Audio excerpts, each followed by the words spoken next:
क्या सच में हमारे देश भारत में ईमानदार नेता की कमी है? क्योंकि नितिन गडकरी ने साफ तौर पर मुजफ्फरनगर में ये बात कही है।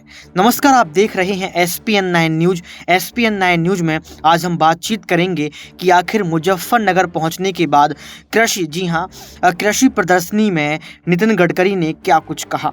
स्थानीय नुमाइश मैदान में लगी कृषि प्रदर्शनी में व किसान मेले में मुख्य अतिथि केंद्रीय सड़क परिवहन और राज्य मार्ग मंत्री नितिन गडकरी ने कहा कि प्रधानमंत्री के सपनों का आत्मनिर्भर भारत तभी बन सकता है जब किसान खुशहाल होगा। उन्होंने कहा कि देश में पैसे की नहीं बल्कि ईमानदारी से काम करने वाले नेताओं की कमी है। देश के हर गांव को स्मार्ट विलेज में बदलने की ज़रूरत होगी। उन्होंने किसानों से यहाँ पर रिक्वेस्ट की कि वह खेती में आधुनिक तकनीक का प्रयोग करें। गेहूँ, चावल और गन्ने की खेती कर किसान की जिंदगी नहीं बदली जा सकती है। अगर किसान को समृद्ध बनना है तो उसे एथेनॉल जैसे उत्पाद की तरफ बढ़ना होगा। उन्होंने कहा कि हमारा किसान अन्नदाता है, लेकिन अब उसे ऊर्जादाता बनाना पड़ेगा।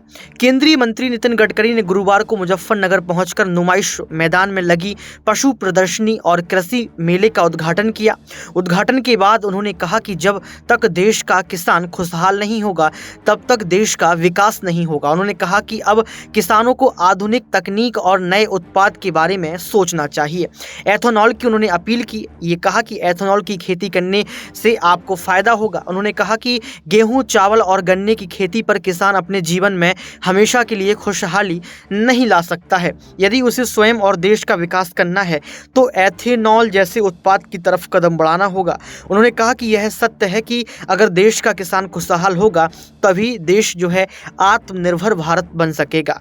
नितिन गडकरी ने कहा कि जब संजीव बालियान उन्हें मिलते हैं तो वह कहते हैं कि असली जाट बालियान नहीं बल्कि वह स्वयं है। उन्होंने कहा कि वह 3 चीनी मिल चलाते हैं, गन्ने की खेती से लेकर एथेनॉल तक तैयार करते हैं। नितिन गडकरी ने कहा कि वह उस क्षेत्र से आते हैं जहां किसान कपास की खेती करता था और उसके मकड़ जाल में उलझकर 10,000 से अधिक किसान खुदकुशी कर चुके हैं, लेकिन आज वहां के हालात बदल चुके हैं।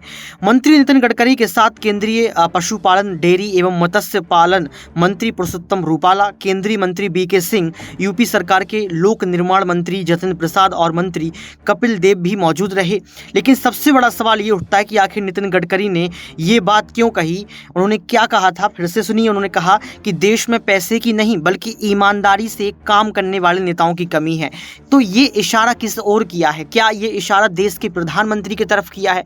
क्या सच में बीजेपी सरकार पर कटाक्ष किया है? क्योंकि लगातार देखा जाए तो नितिन गडकरी को साफ सुथरी वाली छवि वाला व्यक्ति माना जाता है, नेता माना जाता है, और कहीं ना कहीं प्रधानमंत्री की रेस में और प्रधानमंत्री के फेस के तौर पर नितिन गडकरी को आगे भी रखा जाता है। यानी कि जनता ये चाहती है कि आने वाले वक्त में नितिन गडकरी जैसे प्रधानमंत्री बने। लेकिन जिस तरीके से उन्होंने कहा कि पैसों की कमी नहीं है, ईमानदार नेताओं की कमी है, इस बयान को सुनने के बाद क्या देश के प्रधानमंत्री इस बात का जवाब देंगे? और आप क्या कुछ समझ रहे हैं इस बयान को सुनने के बाद? आप कमेंट बॉक्स में जरूर बताएं।